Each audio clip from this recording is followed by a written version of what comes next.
नमस्कार, मी doctor Vrinda Deshmukh साताऱ्यामध्ये gynaecologist म्हणून practice करते आहे आणि Indian fertility society western Maharashtra chapter यांच्या विद्यमाने मी आता सर्वायकल कॅन्सर स्क्रीनिंग या विषयावर आपल्याशी बोलणार आहे. सर्वायकल कॅन्सर म्हणजे गर्भाशयाच्या मुखाचा कॅन्सर हा भारतात प्रामुख्याने आढळणारा आणि दुसऱ्या नंबरवर होणारा कॅन्सर आहे. याचं प्रमाण खूपच जास्त आहे.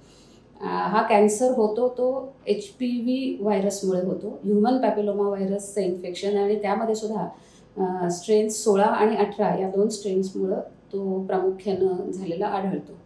हा सर्वायकल कॅन्सर होण्याच्या पाठीमागची जी कारणं आहेत त्याच्यामध्ये पहिलं कारण आहे ते लवकर झालेली लग्न आणि लवकर झालेलं पहिलं सेक्शुअल एक्सपोजर, त्याच्यानंतर मल्टिपल सेक्शुअल पार्टनर्स, आणि त्याच्या जोडीला आणखी काही कोफॅक्टर्स असतात जसं की इम्युनो कॉम्प्रोमाइज स्टेट म्हणजे HIV इन्फेक्शन असू शकेल, किंवा त्याच्या जोडीला काही स्मोकिंग वगैरे सारखी जर हिस्ट्री असेल तर त्यातसुद्धा HPV इन्फेक्शनचं प्रमाण जास्त आढळतं.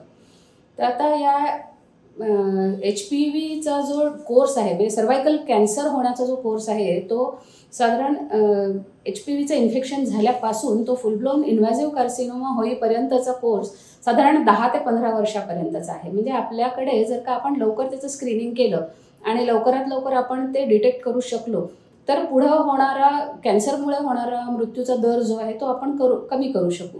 तर आता याच्यासाठी म्हणून आपल्याला अर्ली डिटेक्शन म्हणजे स्क्रीनिंग कशासाठी करून घ्यावं लागेल. तर स्क्रीनिंग काही सिम्पटम्स नसतील तरीसुद्धा आणि काही सिम्पटम्स असतील तरी दोन्ही ह्याच्यामध्ये करता येतं. पहिल्यांदा लक्षणं काय असतील की ज्याच्यासाठी तुम्ही डॉक्टरांच्याकडे जाल स्क्रीनिंगला, तर त्यात पहिलं आहे ते 2 पाळ्यांच्यामध्ये कधी अनियमित रक्तस्राव झाला, संबंध आल्यानंतर कधी रक्तस्राव झाला, काही वेळेला अंगावरती जो स्त्राव जातो लालसर पांढरा आणि त्याला अतिशय फाऊल स्मेल येतो, असा जर डिस्चार्ज तुमचा जात असेल तर तुम्ही तातडीनं डॉक्टरांच्याकडे जाऊन तुमच्या सर्वायकल कॅन्सरच्यासाठी स्क्रीनिंग करून घेणं गरजेचं आहे.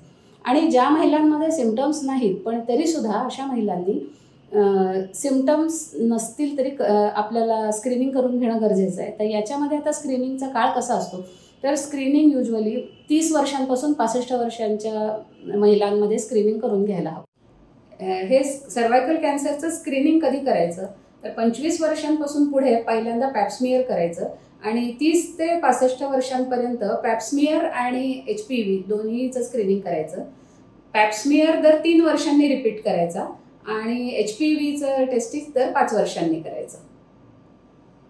कॅन्सर सर्व्हिक्सच्या प्रिव्हेन्शन करता म्हणून HPV वॅक्सिनेशन आता अवेलेबल आहे आणि ते वॅक्सिनेशन देताना 9 ते 14 वर्षापर्यंतच्या मुलींच्या करता वॅक्सिनेशन आहे ते 0 आणि 6व्या महिन्याला असे 2 डोसेस आहेत, आणि नंतर दिल्या जाणाऱ्या वॅक्सिन्स करता 0, 1 मंथ आणि 6 मंथ्स असा डोसेज आहे. आणि त्याच्यानंतर त्याचा थेराप्युटिक यूज नंतर फारसा काही नाही आहे. प्रिव्हेन्शनसाठी मात्र ह्या सगळ्या 9 ते 14 वर्षातल्या मुलींना सगळ्यांना वॅक्सिनेशन दिलं गेलं पाहिजे आणि त्याच्यामुळे सर्वायकल कॅन्सर होण्यामध्येही अटकाव होईल आणि त्यामुळे होणारी मॉर्बिडिटी दोन्ही कमी होईल. धन्यवाद.